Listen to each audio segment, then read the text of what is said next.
Irmãos queridos, vamos abrir o texto sagrado?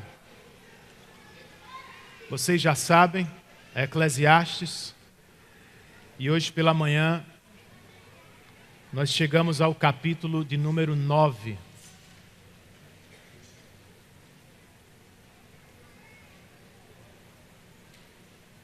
Nós instalamos durante a semana uma segunda bomba para irrigar nossa tenda.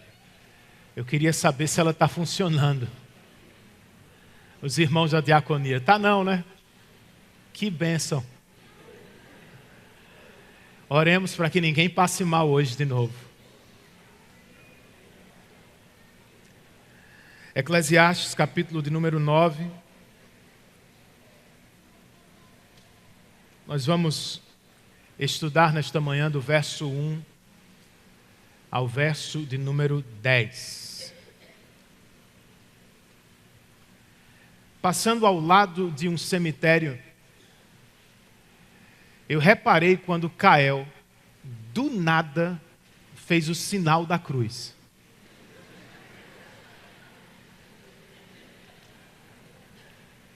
Eu me virei para ele e disse: rapaz, tu é crente? E ele respondeu: pai, eu sei, mas na hora do medo vale tudo. Será? O que lhe assusta na vida? Você tem medo, quem sabe, da morte? Eu entendo. Mas em vez de temermos, não seria mais sábio aprendermos com ela? É a mensagem do texto que vamos ouvir e considerar nesta manhã. E para começar eu quero ler o verso de número 10. Eclesiastes capítulo 9 e verso de número 10. E se puder fechar a porta aí, ajuda a gente para não escapar. A palavra de Deus nos diz: o que as suas mãos tiverem que fazer, que o façam com toda a sua força, pois na sepultura, para onde você vai, não há atividade nem planejamento, não há conhecimento nem sabedoria. Vamos orar? Senhor, esta é a tua palavra, e nela, como disse o salmista, nós encontramos nosso consolo. Que assim seja nesta manhã. Que este culto seja um verdadeiro encontro entre o Senhor e o teu povo. E que em tua palavra tu nos fale poderosamente. Ensina-nos a viver para a tua glória. Nós te pedimos isso em nome de Jesus. Amém.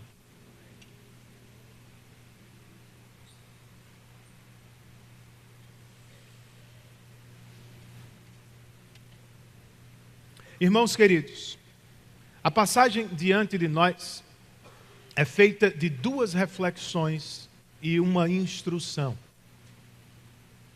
A primeira reflexão trata da inevitabilidade da morte.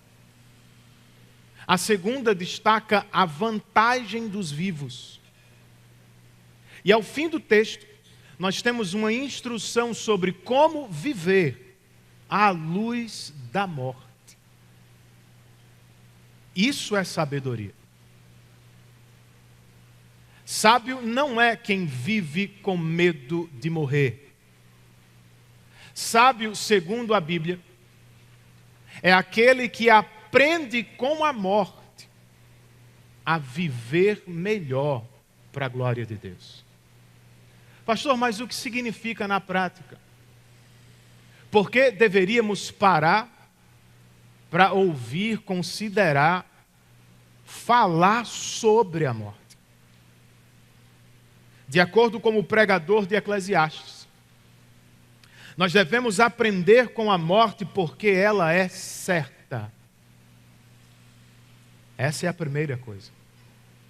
verso 1 do nosso texto. Volte os seus olhos aí para o texto comigo outra vez. Salomão escreve: refleti nisso tudo e cheguei à conclusão de que os justos e os sábios e aquilo que eles fazem estão nas mãos de Deus. O que os espera, seja amor ou ódio, ninguém sabe. Salomão terminou o capítulo 8 nos dizendo que ninguém é capaz de entender tudo o que se passa debaixo do sol. É claro, você deve se lembrar, ele falava no contexto das injustiças do mundo. Coisas boas acontecem até com ímpios. Coisas ruins acontecem até com justos. Então, como entender plenamente o que Deus está fazendo? Nem sempre é fácil. No entanto, em Deus nós podemos descansar o tempo todo. É com essa mensagem que ele abre o capítulo 9. Justos e sábios, e aquilo que eles fazem estão nas mãos de Deus.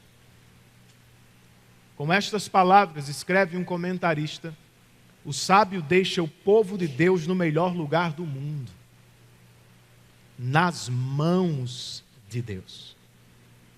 É uma bênção. Sim, é. Mas o que os espera, seja amor ou ódio, ninguém sabe. Este é o problema outra vez. Nós não sabemos ao certo o que viveremos amanhã. Por mais abençoados que sejam, os crentes não sabem o que viverão amanhã. Amor ou ódio, facilidade ou dificuldade, tranquilidade ou tribulação. Essa é a vida debaixo do sol. Por quê, irmãos? Os versos 2 e 3 nos ajudam a entender um pouco. O sábio escreve: todos partilham um destino comum. O justo e o ímpio, o bom e o mau, o puro e o impuro, o que oferece sacrifícios e o que não os oferece. O que acontece com o homem bom, acontece com o pecador. O que acontece com quem faz juramentos, acontece com quem teme fazê-los. Este é o mal que há em tudo que acontece debaixo do sol. O destino de todos é o mesmo. O coração dos homens, além do mais, está cheio de maldade e de loucura durante toda a vida. E por fim, eles se juntarão aos mortos. No capítulo anterior, o que perturbava o sábio era ímpios que recebem o que justos merecem e justos que recebem o que ímpios merecem. Neste, sua preocupação é: todos partilham um destino comum. Não importa o que somos, se justos ou ímpios, se crentes ou incrédulos, não faz diferença. Você pode amar a Deus de todo o seu coração ou você pode desprezá-lo com toda a sua força. No final, este é o mal que perturba Salomão.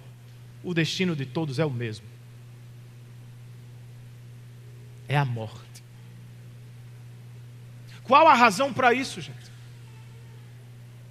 Ao mencionar a maldade e a loucura que habitam o coração humano, o sábio talvez esteja fazendo referência ao dilúvio. E sobre o dilúvio, Moisés escreveu em Gênesis 6: Deus viu que a perversidade do homem tinha aumentado na terra e que toda a inclinação dos pensamentos do seu coração era sempre e somente para o mal. Ou talvez ele estivesse pensando em um evento ainda anterior, a desobediência no jardim do Éden. O Senhor disse ao primeiro Adão: coma livremente de qualquer árvore do jardim, mas não coma da árvore do conhecimento do bem e do mal, porque no dia em que dela comer, você certamente morrerá. É por isso que o Novo Testamento ensina, como já foi citado aqui, o salário do pecado é a morte. Então não tem como escapar. A morte é certa.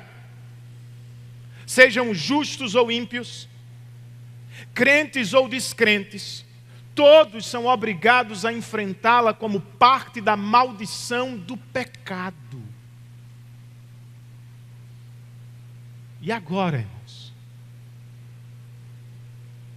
como vivemos sob a sempre presente ameaça da morte? Como lidamos com a informação de que justos e ímpios partilham de um destino comum? Eu tenho para mim que aqui nós encontramos duas aplicações valiosíssimas: um encorajamento e um consolo. O encorajamento é: crente, anime-se. A loucura e a maldade deste mundo vão passar. Ninguém se anima? Essa mensagem é como uma espada de dois gumes, corta para os dois lados. Se você é crente de verdade, você vive em algum nível em guerra o tempo todo contra o pecado que lhe assedia. Sim ou não? Recentemente eu ouvi de um irmão com quem conversava: pastor, eu fui alcançado pelo Evangelho e então a batalha começou. Que lucidez! Sim, queridos. Pois enquanto não nascemos de novo, poucos pecados nos perturbam de verdade. Mas quando por graça o Espírito nos comunica vida espiritual, ou nos dá vida espiritual, de repente, nós começamos a levar Deus em alta consideração. E como começamos a tratar os nossos pecados como de fato eles devem ser tratados, com seriedade. É quando a guerra começa. E se você está em guerra, eu te pergunto: você não cansa de lutar? De se entristecer tantas vezes por cair nos mesmos pecados? Você não cansa de perder para as mesmas coisas? Irmão, ouça a voz do seu Deus. A loucura e a maldade desta vida terão um fim. Sabe o que significa para mim e para você? Que a luta contra o pecado vai morrer no dia da nossa morte. Para mim isso é encorajamento. Mas tem o outro lado da espada. Tantas vezes nos pegamos tristes com a loucura deste mundo. Tantas vezes nos vemos frustrados diante da maldade dos homens. Ficamos chocados com crimes hediondos. Desanimamos diante de tanta corrupção. Nos vemos tristes ao percebermos irmãos e amigos que se acham aprisionados em pecados e vícios dos mais diversos. Até quando, Senhor?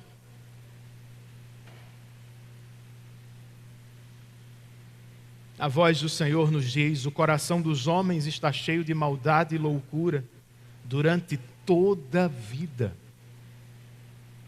Mas por fim, eles se juntarão aos mortos. Vai passar, irmã. Vai acabar. O mal e a injustiça deste mundo terão um ponto final. Louvado seja o nosso Deus. Pastor, mas nós não podemos viver apenas na expectativa do que vai acontecer. Nós estamos enfrentando o mal agora. Qual é o consolo do texto? De acordo com o autor de Eclesiastes, embora vivamos em um mundo injusto e cheio de maldade, nós não estamos por conta própria. Irmão, se alegre com isso. O texto nos diz que nós estamos nas mãos de Deus. É uma metáfora, eu sei. Só que a Bíblia emprega repetidamente para nos falar do poder, da soberania e do cuidado do nosso Deus. O Salmo 95, por exemplo, canta: Ele é o nosso Deus, e nós o povo do seu pasto, ovelhas de suas mãos. E em João 10, Jesus declarou: eu lhes dou a vida eterna e elas jamais perecerão, ninguém as poderá arrancar da minha mão. Que segurança, irmãos. Que consolo nosso. Por agora, nós não estamos livres dos sofrimentos desta vida. Crentes e descrentes adoecem. Crentes e descrentes sofrem acidentes. Crentes e descrentes são expostos a todo tipo de maldade e injustiça nesta vida. Sim, isso é verdade. Mas não é toda a verdade sobre nós. Há uma verdade melhor. Incomparavelmente melhor para os crentes. Qual é? Em todo tempo, nós estamos nas mãos do nosso Deus.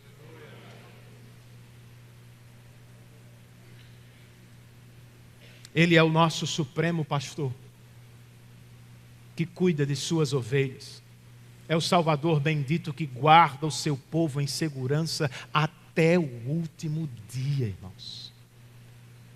É no que cremos, sim ou não? Segundo Salomão, nós também devemos aprender com a morte, porque ela deveria ser tratada como um grande prejuízo. A morte é certa, mas ela também é um grande prejuízo. Em que sentido? No verso 4 nós lemos: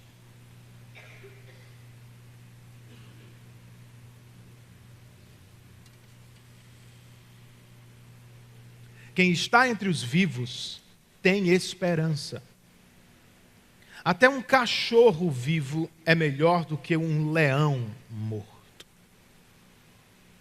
Se a morte é certa, irmãos, e alcança a todos, como acabamos de ouvir, quem está entre os vivos tem esperança. De quê? De viver. De desfrutar a vida como um presente de Deus. Sim, pois, segundo o Salmo, ou o sábio, perdão, até um cachorro vivo é melhor do que um leão morto. Sabe o que é isso aqui? É um provérbio da sabedoria. Na época, o cachorro não era um petzinho querido. Não era tratado como o melhor amigo dos homens. O cachorro era um animal selvagem e sujo, que vivia de lixo e resto de comida. Seu equivalente a essa altura da revelação bíblica seria o nosso rato. O leão, por sua vez, já era grande e poderoso e tinha lugar de destaque também em Israel. Ainda assim, Salomão nos diz, um cachorro vivo, um rato vivo, é melhor do que um leão morto. Por quê? Porque quem está entre os vivos ainda tem esperança de viver coisas melhores. Nós podemos concordar com ele. Mas o que se perde na morte, que é tão valioso? Porque é que o sábio de Eclesiastes considera a morte um grande prejuízo. Versos 5 e 6. Pois os vivos sabem que morrerão, mas os mortos nada sabem. Para eles não haverá mais recompensa, e já não se tem lembrança deles. Para eles o amor, o ódio e a inveja há muito desapareceram. Nunca mais terão parte em nada do que acontece debaixo do sol. A expressão debaixo do sol, você precisa sempre lembrar, limita a pesquisa de Salomão a esta terra. Ele não está comparando a morte com o que há de vir. Está comparando a morte com o que ficou para trás. Nesse sentido, então, ele considera a morte um grande prejuízo. Por quê? Nós lemos. Porque os vivos sabem que morrerão, mas os mortos nada mais sabem. Ou seja, irmãos, eles desconectam-se desta vida e tornam-se completamente ignorantes quanto a ela. Para Salomão é um prejuízo. A morte também é um grande prejuízo para ele, porque para os mortos, nós lemos, não haverá mais recompensa, e já não se tem lembrança deles, isto é, não se tem mais pelo que lutar. Não há mais futuro para os mortos. E até seu passado, em breve será esquecido pelos vivos, mesmo que tenham feito muito. A morte é um prejuízo, porque segundo o sábio, para os mortos, o amor, o ódio e a inveja há muito desapareceram. O pregador está falando das paixões humanas. Ou como coloca um comentarista, das coisas que nos fazem sentir vivos. E por fim, chegamos a uma das descrições bíblicas mais fortes sobre os mortos. Ao final do verso 6, nós lemos: nunca mais terão parte em nada do que acontece debaixo do sol. Isto é, os mortos se foram para sempre desta vida. Não há mais futuro, não há mais passado, suas paixões desapareceram e nunca mais eles terão parte alguma na vida que se passa debaixo do sol. Durma com um barulho desse, irmão. Mas tenha em mente que Salomão está nos dizendo tudo isso sobre a morte com o objetivo de nos ajudar a viver o aqui e agora.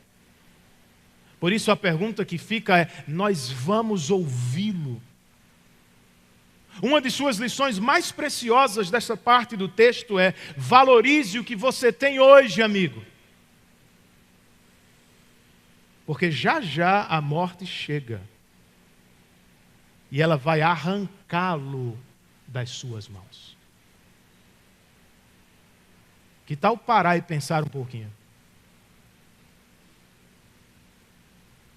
Quem são as pessoas que você mais ama na vida, irmão? Com quem você gosta de passar o tempo? Qual é a atividade ou trabalho que enche o teu coração de alegria? Quais são os lugares que você gosta de visitar, as comidas que você gosta de comer? Irmão, o tempo de amar as pessoas, de apreciar as atividades, de saborear as comidas, chama-se hoje. Amanhã vai ser tarde demais. A morte é certa. E ao chegar, ela vai nos arrancar deste plano. É nesse sentido que precisamos entender o ensino de Salomão. Quem está entre os vivos tem esperança, esperança de viver melhor, de aproveitar mais, de tirar o máximo de proveito da vida que Deus lhe der.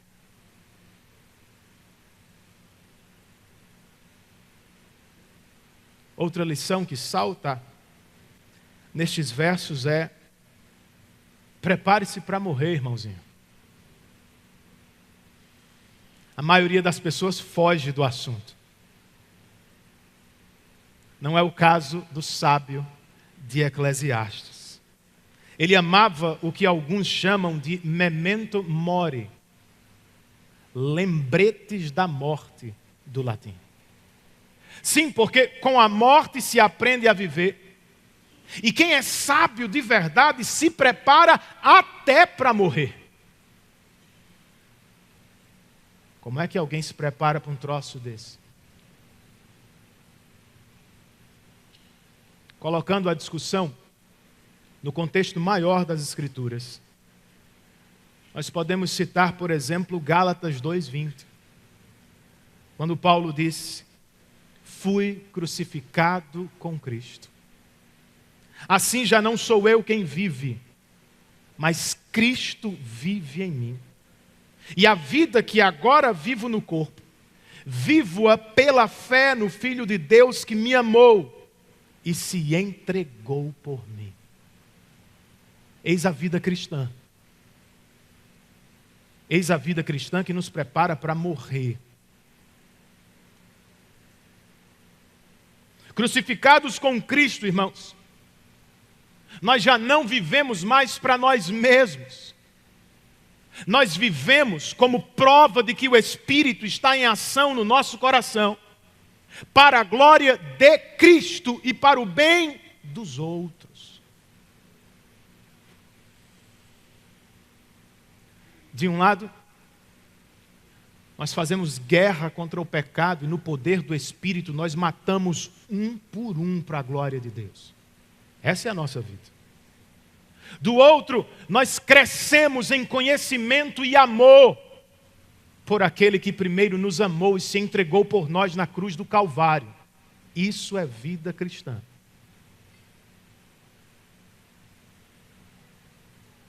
Mas podemos citar também Filipenses 1:21. Se lembra do texto? Porque para mim, o viver é Cristo e o morrer é lucro. Preso em Roma e aguardando o julgamento que podia resultar em sua morte, Paulo resumiu nossa vida e apontou nossa grande esperança. Se vivemos, nós vivemos para a glória e serviço de Cristo, vida cristã. Mas se morremos em Cristo, nossa morte já não é mais um grande prejuízo. É, na verdade, grande lucro. Da perspectiva de Eclesiastes 9, que considera a vida apenas debaixo do sol, sim, a morte é um prejuízo porque nós deixamos muito para trás. Mas se considerarmos o restante da Escritura, inclusive Eclesiastes 12, a morte dos crentes é, na verdade, um grande lucro. Por quê, irmãos? Nesse mesmo texto de Filipenses, Paulo declara: desejo partir e estar com Cristo, o que me é muito melhor. Lucas 23, que citei no sermão passado, também é prova da nossa esperança. Jesus não disse ao criminoso da cruz: depois de dormir 1000 anos, estarás comigo no paraíso. O que Jesus lhe disse de fato foi: hoje mesmo estarás comigo no paraíso. Essa é a nossa grande esperança. Ao morrermos, irmãos, nós não vamos desaparecer do mapa, tampouco dormiremos. Em vez disso, ainda que em estado intermediário, nós já estaremos com Cristo, o que é incomparavelmente melhor do que todas as alegrias desta vida juntas. Isso é esperança. Então veja, de uma maneira ou de outra, a morte já está nos abençoando. Ou ela está nos ajudando a viver para a glória de Cristo, ou ela está nos conduzindo à própria presença de Cristo. Louvado seja Deus pelas duas coisas. Para terminar, nós também devemos aprender com a morte, porque ela é um grande amigo. Amigo de quem, pastor? Que tipo de amigo eu tenho em mente, gente? O tipo de amigo que nos agarra pelo braço e grita: não perca a oportunidade de viver. Verso 7. O sábio escreve: portanto, vá, coma com prazer a sua comida e beba o seu vinho de coração alegre. Por quê? Pois Deus já se agradou do que você faz. Percebam, irmãos, não é uma sugestão, vocês viram? É uma ordem que carrega um tom de urgência. Portanto, vá, se levante, faça. Uma vez que a morte é certa, e sabendo que ela nos tirará tantas coisas, a ordem do sábio é: coma com prazer, beba de coração alegre. Nós não comemos todas as refeições com o mesmo prazer, é fato. Durante a semana nós comemos para sobreviver e trabalhar, tudo bem. Mas há dias, há momentos que você precisa comer devagar, saboreando, aproveitando e dando graças a Deus pelo momento e pela provisão. O mesmo se aplica à bebida, irmãos. O ponto de Salomão não é agora que todos devemos beber vinho. Não. Vinho é a bebida favorita de Israel. O ponto é que nós devemos beber o que gostamos, com alegria de coração. Vinho, cerveja, café ou suco. Com o coração alegre. E se você está estribuchando, grife aí na sua Bíblia o que Salomão escreveu: pois Deus já se agradou do que fazemos. Ele está pensando muito provavelmente no relato da criação. Deus não só fez comida e bebida para nossa sobrevivência, crente. Ele os fez também para o nosso prazer. Louvado seja o Senhor por isso. O mesmo tom corre para os versos 8 e 9. Quando o sábio escreve: esteja sempre vestido com roupas de festa, e unja sempre a sua cabeça com óleo. Desfrute a vida com a mulher a quem você ama, todos os dias desta vida sem sentido que Deus dá a você debaixo do sol. Todos os seus dias sem sentido. Pois essa é a recompensa na vida, pelo seu árduo trabalho debaixo do sol. De novo, irmãos, uma vez que a morte é certa, e sabendo que ela vai nos tirar tantas coisas, a ordem bíblica é: desfrutem a vida. A vida, como nos lembra Salomão aqui, está cheia de árduo trabalho. É a vida debaixo do sol. Nós trabalhamos, nós suamos, nós cansamos, nós lutamos, nós nos entristecemos, sim. Mas também há dias de festa e de prazer na casa do crente. E quando eles surgem, diz o sábio, escolham a melhor roupa, a roupa de festa. Unjam a cabeça, isto é, perfumem-se bem. E desfrutem a vida com a mulher a quem vocês amam. Isso vocês sabem o que é. Eu espero. Por fim, o pregador ainda nos exorta, verso 10.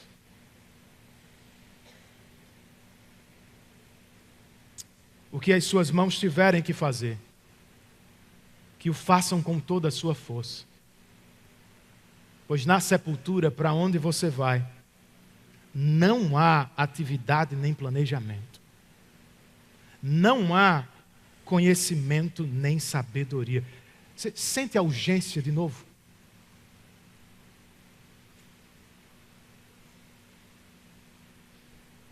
O que as suas mãos tiverem que fazer, que o façam com toda a sua força. A ênfase aqui não está tanto em uma atividade que temos de fazer. Está na rica oportunidade que temos de fazer qualquer coisa para a glória de Deus. E nós precisamos dar atenção. Não podemos perder a oportunidade, pois na sepultura, para onde todos nós vamos, não tem mais planejamento, nem atividade, nem conhecimento, nem sabedoria. Isto é, uma vez que a morte é certa, irmão, e sabendo que ela vai nos tirar tantas coisas, a hora de fazer é agora. Você entende isso? Você vai aproveitar a oportunidade que tem hoje. Hoje. Algumas pessoas vivem planejando viver, mas nunca vivem de verdade. Passam a vida sonhando em realizar, mas nunca chegam a realizar. Conhece gente assim? Um irmão se aproximou do pastor Charles Spurgeon e disse: pastor, o meu grande sonho na vida é pregar o evangelho na Índia. O pastor Spurgeon ouviu atentamente e então respondeu com cuidado: meu irmão, seria uma grande bênção pregar na Índia, se Deus lhe permitir. Mas por que o irmão não começa a pregar aqui mesmo em Londres? Viver o hoje, irmãos. Aproveitar o que Deus tem nos dado é urgente. Portanto, vá, coma, beba, festeje, desfrute a vida com a mulher que você ama hoje, porque a morte é certa. E em breve ela vai chegar para nos arrancar muitas oportunidades. Então não só planeje viver o que quer, viva aquilo que Deus já te permite, irmão. Não só viva sonhando realizar, realize aquilo que Deus colocou em tuas mãos e faça-o, como acabamos de ler, com toda a sua força. Sabe o que significa? Escute isso, irmão. Preguiça e desleixo não são bem-vindos na casa do crente. Seja trabalho,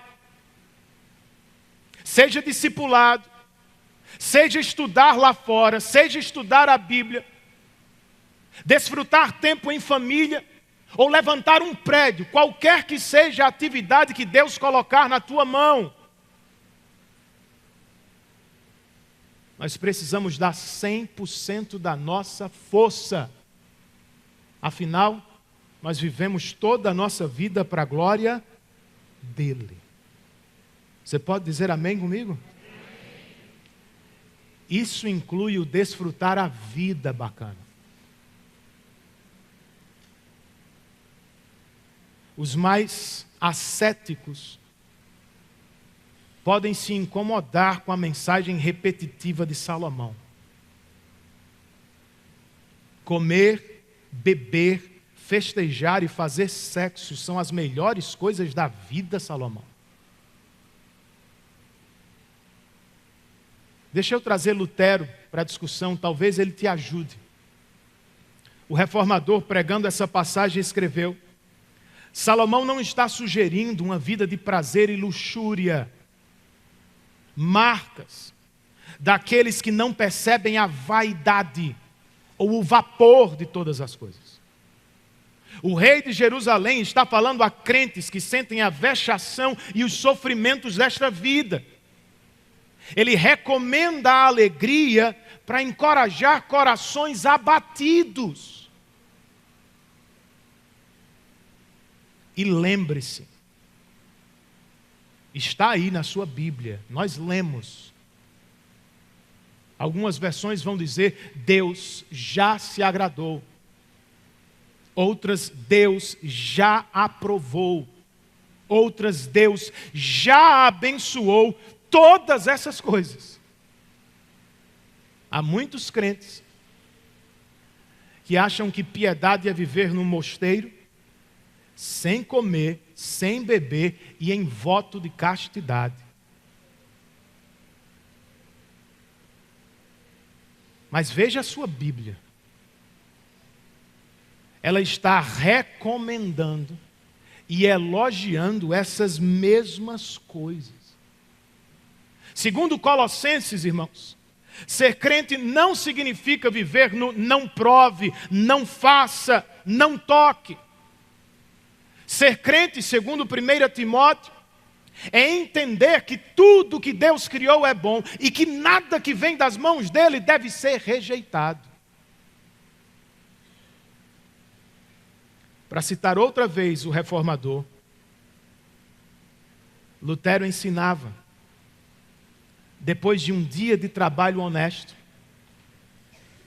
um homem crente deve ir para casa, comer seu jantar, beber sua cerveja, tocar sua flauta, cantar com suas crianças e fazer amor com sua mulher, tudo isso para a glória de Deus. Isso é santo aos olhos do Senhor. Agora, não é sempre assim, né?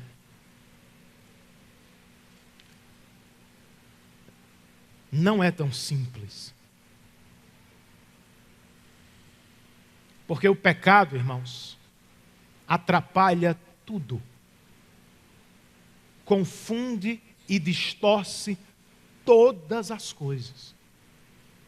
Nas palavras do pastor Timothy Keller, nosso coração, por causa do pecado, tem a tendência de divinizar as melhores coisas da vida, ou as coisas boas da vida. Ele sempre quer fazer delas o centro da vida. Se as conquistarmos, nós pensamos, teremos segurança, significado, satisfação. Mas não é o que acontece, é? Nós as conquistamos apenas para descobrir que elas não realizam plenamente. Nós confiamos nessas coisas até que se quebrem, quebrando com isso nossos corações. Como é que se protege diante desse perigo? Paulo diz a Timóteo: receba tudo das mãos de Deus, com ações de graças. Não adore a nada, nem seu ninguém, só a Ele, e tudo receba dele com gratidão. Também é bom lembrar que todas as coisas boas da vida estão apontando para algo infinitamente superior que vamos viver. Casamento, comida, bebida, são fotos imperfeitas, gente. Em breve, nossas melhores festas vão dar lugar ao que Apocalipse chama de as bodas do Cordeiro, ou o casamento do Senhor Jesus. E naquele dia, todos os que fizeram de Cristo seu maior prazer na vida, viverão o cumprimento de 1 Coríntios 2:9. Olho nenhum viu, ouvido nenhum ouviu, mente nenhuma imaginou o que Deus preparou para os que o amam. Você estará lá, amigo? Esta festa de prazer sem fim está destinada àqueles que ouviram e crerão no Evangelho do Senhor Jesus Cristo. A Bíblia nos diz que o Filho de Deus veio ao mundo comendo e bebendo com os pecadores, dando-lhes um vislumbre da festa celestial. Mas quando era chegada a hora da salvação, Jesus bebeu mesmo, foi de um cálice terrível, a própria ira de Deus. E ele se deu como pão para ser partido, moído na cruz por seu povo. Antes da festa celestial, Jesus viveu o pior dos infernos e a tudo suportou na cruz para nos salvar da condenação do pecado.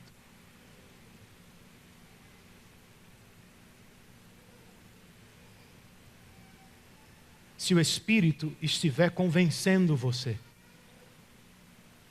você vai se enxergar como todos os crentes se enxergam, como pecadores carentes do Salvador. Se o Espírito estiver te dando luz para ver,